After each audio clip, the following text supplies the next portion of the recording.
ಇಸ್ಲಾಂ ಸೇರಿದ್ರೆ ಇಡೀ ದೇಶ ರಾಷ್ಟ್ರಾಂತರ ಆಗ್ತದೆ, ಹಿಂದೂ ಮುಸ್ಲಿಂ ಜಗಳ ಆಗ್ತದೆ. ಅದಕ್ಕೆ ನಾನು ಅವಕಾಶ ಕೊಡೋದಿಲ್ಲ. ಬೌದ್ಧ ಧರ್ಮ ಭಾರತದ ಒಂದು ಏನೋ ಇಲ್ಲೇ ಜನ್ಮ ತಾಳಿದಂಥ ಒಂದು ಧರ್ಮ. ಬೌದ್ಧ ಧರ್ಮವನ್ನು ನಾನು ಸ್ವೀಕಾರ ಮಾಡ್ತೀನಿ. ಅಂದರೆ ನಮ್ಮ ದೇಶಕ್ಕೂ ಹಾನಿ ಆಗಬಾರ್ದು. ನಾನು ಸೇರೋದ್ರಿಂದ ಹಿಂದೂಗಳಿಗೆ ಹಾನಿ ಆಗಬಾರ್ದು ಅಂದವರು ಅವರೇ. ಪಾಕಿಸ್ತಾನ ಒಡೆದು ಕೊಡೋಕ್ಕೂ ವಿರೋಧ ಮಾಡಿದ್ರು ಅಂಬೇಡ್ಕರ್ ಅವರು. ಅಂಬೇಡ್ಕರ್ ಹೇಳಿದರು, ಒಂದು ವೇಳೆ ಭಾರತದಿಂದ ಪಾಕಿಸ್ತಾನ ಒಡೆದು ಕೊಡೋದಾದರೆ ನೀವು ಇಲ್ಲಿರುವಂಥ ಮುಸ್ಲಿಮರನ್ನ ಪಾಕಿಸ್ತಾನಕ್ಕೆ ಕಳಿಸ್ರಿ, ಪಾಕಿಸ್ತಾನದಾಗಿರೋ ಹಿಂದೂಗಳನ್ನ ಇಲ್ಲಿ ತೊಗೊಂಡ್ಬಾರಿ. ಈ ಇಸ್ಲಾಂ ಅನ್ನೋಂಥದ್ದು ಮತ್ತೊಂದು ಧರ್ಮನ ಸಹೋದರತ್ವ ಇಲ್ಲ. ಇವ್ರು ಎಲ್ಲಿವರೆಗೆ ಈ ಭೂಮಿ ಮ್ಯಾಗ ಇರ್ತಾರೆ ಅವ್ರು ಇಂಥದ್ದೇ ಗದ್ದಲ ಮಾಡ್ಕೋದು, ದಾಂಧಲಿ ಮಾಡ್ಕೋದು, ಭಯೋತ್ಪಾದಕ ಹುಟ್ಟುವ ಕಾರ್ಖಾನೆ ಮಾಡ್ತಾರೆ. ಅವಾಗ 1942ರಾಗ ಪಾರ್ಟಿಷನ್ ಆಫ್ ಪಾಕಿಸ್ತಾನದ ಪುಸ್ತಕ ಬರ್ದಾರೆ. ಯಾರ್ಯಾರು ಕಾಂಗ್ರೆಸ್ನವ್ರು ಅಯೋಗ್ಯರು ಓದಿಲ್ಲ, ಚಂದಾಗಿ ಅಂಬೇಡ್ಕರ್ ಅವ್ರದ್ದು ಆ ಬುಕ್ಕ ಓದಲಿ. ಅಂಬೇಡ್ಕರ್ ಎಂದೂ ಹಿಂದೂ ವಿರೋಧಿ ಇರಲಿಲ್ಲ, ದೇಶದ್ರೋಹಿ ಇರಲಿಲ್ಲ. ಇವರೆಲ್ಲ ಕಳ್ಳರು ಕೂಡಿ ಅಂಬೇಡ್ಕರ್ ಫೋಟೋ ಹಾಕೊಂಡು ಕೆಲವು ಮಂದಿ ಈ ಜಿಲ್ಲಾದಾಗೂ ರಾಜಕೀಯ ಮಾಡ್ತಾರೆ. ಅಂಬೇಡ್ಕರ್ ಸ್ಮಶಾನದಾಗ ಹೋಗಿ ಪೂಜೆ ಮಾಡೋದು ಏನದಾರಲ್ಲ, ಇವ್ರು ಅಂಬೇಡ್ಕರ್ ಮರ್ಯಾದೆ ಕೇಳಿಲಕತ್ತಾರೆ. ಅಂಬೇಡ್ಕರ್ ಬುಕ್ಕ ಓದ್ಲಾರು 1942ದಾಗ ಪಾರ್ಟಿಷನ್ ಆಫ್ ಪಾಕಿಸ್ತಾನ ಭಾಳ ಕ್ಲಿಯರ್ ಬರ್ದಾರ. ಭಾರತ ಪಾಕಿಸ್ತಾನ ಮಾಡೋದಿದ್ರೆ ಅವ್ನು ಅಲ್ಲಿ ಕಳಿಸ್ರತ್ತೆ. ಅದನ್ನು ಮಾಡಲಾರ್ದಕ್ಕೇ ಈಗೆಲ್ಲ ನೋಡ್ರಿ ವಕಫ್ 33 ಲಕ್ಷ ಬಾಯಿ ಇಲ್ಲ ಅಂತೇಳಿ ನಮ್ಮ ಕನೇರಿ ಮಠ ಸ್ವಾಮಿಗಳು ಹೇಳ್ಯಾರಲ್ಲ, ಏನು ಹೇಳ್ಯಾರಲ್ಲ ಅವ್ರು. ಕನೇರಿ ಮಠ ಸ್ವಾಮಿಗಳು ಹಿಂದೂ ಮುಸ್ಲಿಂ ಬಾಯಿ ಅನ್ನೋದು ಮೆಟ್ಲು ಹೊಡಿಬೇಕಂತ ಅದು ಬರೋಬ್ಬರಿ ಸರ್. ಈಗ ಏನು ಮರ್ಯಾದೆ ಇಲ್ಲ ಅವನಿಗೆ. ಅಂಬೇಡ್ಕರ್ ವಿಚಾರ ಓದಿಲ್ಲ ನಮ್ಮ ಜನ. ಅದೇ ದುರ್ದವಿ ದೇಶದ್ದು. ಬರೀ ಗಾಂಧಿ ಬೆನ್ನು ಹತ್ಯಾರ ನಾವು ನೋಡು. ಗಾಂಧಿಗಿಂತ ಶ್ರೇಷ್ಠ ಮನುಷ್ಯ ಅಂಬೇಡ್ಕರ್. ಅಂಬೇಡ್ಕರ್ ಅವಾಗ ಹೇಳಿದ್ರು, ಈ ಮಹಾತ್ಮ ಅನ್ಬೇಡ್ರಿ, ರಾಷ್ಟ್ರಪಿತ ಅನ್ಬೇಡ್ರಿ ಅಂತ. ರಾಷ್ಟ್ರಪಿತ ಹೆಂಗೆ ಆಗ್ತಾನೆ ರೀ ದೇಶಕ್ಕೆ? ಗಂಡಿರ್ತಾನ ಹಂಗೆ ಅದನ್ನು ಅಂಬೇಡ್ಕರ್ ಹೇಳ್ಯಾರ, ನಾನಲ್ಲ. ನೀವು ಮತ್ತೆ ವಿವಾದಾತ್ಮಕ ಹೇಳಿಕೆ ಅನ್ಬೇಡ್ರಿ.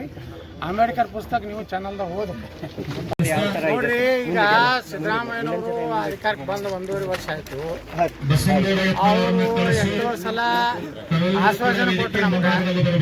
ಅದು ಮೊನ್ನೆ ಸಭೆಯಲ್ಲಿ ಅವರು ಪೂರ್ತಿ ನಕಾರಾತ್ಮಕವಾಗಿ ಮಾತಾಡಿದ್ರು.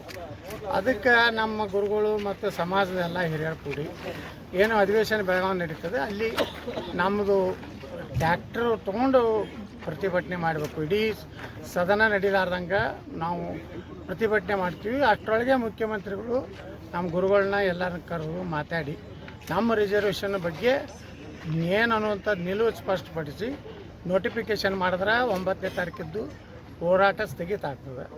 ಇಲ್ಲಾಂದ್ರೆ ಅದು ಏನಾದರೂ ಹೋರಾಟದಲ್ಲಿ ಏನಾದ್ರು ದೊಡ್ಡ ಅನಾಹುತ ಆದ್ರೆ ಅದಕ್ಕೆ ಮುಖ್ಯಮಂತ್ರಿ ಸಿದ್ದರಾಮಯ್ಯ ಅವ್ರ ಸರ್ಕಾರ ಕಾರಣ. ಸರ್, ಇವಾಗ ಎಲೆಕ್ಷನ್ ಮುಗೀತು ಸರ್, ಹಾಗಾಗಿ ಇವತ್ತು ನೋಟಿಸ್ ಹಿಂಪಡಿತಾ ಇದ್ದಾರೆ ಸರ್. ಏನು ಇನ್ನು ನೋಡ್ರಿ, ಎಲೆಕ್ಷನ್ ಮೊನ್ನೆ ನಮ್ಮ ನೋಟಿಸ್ ಹಿಂಪಡಿಲಕತ್ತಾರ, ಆದ್ರೆ ಅದು ಶಾಶ್ವತ ಅಲ್ಲ. ಅದೇನು ಗೆಜೆಟ್ ನೋಟಿಫಿಕೇಶನ್ ಮಾಡ್ಯಾರಲ್ಲ ಕರ್ನಾಟಕದ್ದು 1974ದಿಂದ ಏನು ಇದಾಗ್ಯಾವು ಅವೆಲ್ಲನೂ ರದ್ದುಪಡಿಸ್ಬೇಕು. ಒಂದು ಕೇಂದ್ರದಾಗ ಏನು ನಮ್ಮ ಸರ್ಕಾರ ಇವತ್ತು ವಕಫಕ್ಕೆ ಒಂದು 42 ಸಂಶೋಧನೆಗಳನ್ನು ತರಲಕತ್ತಾರ. ಆ ಸಂಶೋಧನೆಗೆ ಕಾಂಗ್ರೆಸ್ ಎಂ ಪಿಗಳು, ಕರ್ನಾಟಕದಲ್ಲಿ ಯಾರ್ಯಾರು ಕಾಂಗ್ರೆಸ್ ಎಂ ಪಿ ಅದಾರ ಅವ್ರ ಮನೆ ಮುಂದೆ ನಮ್ಮ ರೈತರು ನಮ್ಮ ಜನ ಧರಣಿ ಕೊಟ್ಟಿರ್ತಾರೆ. ಒಂದು ವೇಳೆ ಆ ಬಿಲ್ಲಿಗೆ ಏನಾದರೂ ವಿರೋಧ ಮಾಡಿದ್ರೆ ಇವ್ರು ಎಂ ಪಿಗಳು ಆಯಾ ಕ್ಷೇತ್ರದಾಗ ಅಡ್ಡಾಡೋದು ಕಠಿಣ ಆಗ್ತದೆ. ಯಾಕಂದ್ರೆ ರೈತರು ಹೊಲ ಹೋಗ್ಲಕತ್ತಾವು, ಗುಡಿ ಗುಂಡಾರುಗಳು ಹೋಗ್ಲಕತ್ತಾವು, ಮಠ ಹೋಗ್ಲಕತ್ತಾವು. ಅದಕ್ಕೆ ರೈತರ ಭವಿಷ್ಯ ನೋಡ್ರಿ, ಒಂದು 5 ಗುಂಟೆ ಏನೋ ಆ ಹಳ್ಳಿಯೊಳಗೆ ನಾವೆಲ್ಲ ಅಣ್ತಂಬರಂಗೆ ಇವ್ರನ್ನ ಹೇಳಿ ಏನೋ ಅಲ್ಲಿ ನಮ್ಮ ಹಿಂದೂ ಸಮಾಜದವ್ರು ಅವ್ರಿಗೇನೋ ನಮಾಜ್ ಮಾಡ್ಲಿಕ್ಕೋ ಅಥವಾ ಅದೇನು ಕಬ್ರಸ್ತಾನ ಮಾಡ್ಲಿಕ್ಕೆ ಕೊಟ್ರೆ ಇಡೀ ಆ ಸರ್ವೆ ನಂಬರ್ನೇ ಅವ್ರದ್ದೇ ಅನ್ನುವಂಥ ಪರಿಸ್ಥಿತಿ ಬಂದೈತೆ. ಅದಕ್ಕೇ ನಾನು ಹೇಳ್ತೀನಿ, 1 ಇಂಚೂ ನಾವು ನಮ್ಮ ರೈತರದಾಗಲಿ ನಮ್ಮ ಮಟ್ಟಗಳು ಅದ್ರ ಮ್ಯಾಗ ವಕಫ್ ಅನ್ನೋಂಥದ್ದು ಇರಬಾರ್ದು.